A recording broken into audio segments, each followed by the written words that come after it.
ఓం నమో వెంకటేశాయ. అందరికీ నమస్కారం. ఈరోజు వీడియో శ్రీ రంగనాథ అష్టకం. ఓం ఆనందరూపే నిజబోధరూపే బ్రహ్మస్వరూపే శృతిమూర్తిరూపే శశాంకరూపే రమణీయరూపే శ్రీరంగరూపే రమతాం మనో మే.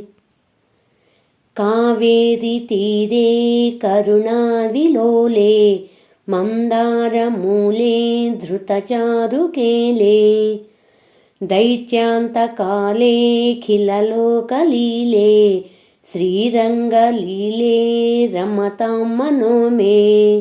లక్ష్మీ నివాసే జగతాం నివాసే హృత్పద్మవాసే రవిబింబవాసే కృపానివాసే గుణబృందవాసే శ్రీరంగవాసే రమతాం మనో మే.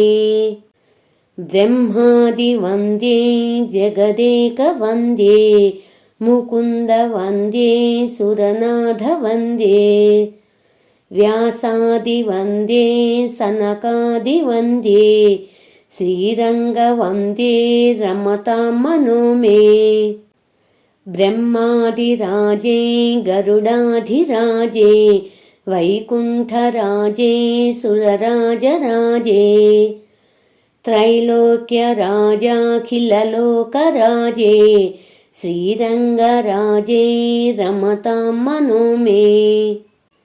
అమోఘముద్రే పరిపూర్ణనిద్రే శ్రీయోగనిద్రే ససముద్రనిద్రే శ్రీతైకభద్రే జగదేకనిద్రే శ్రీరంగభద్రే రమతాం మనో మే.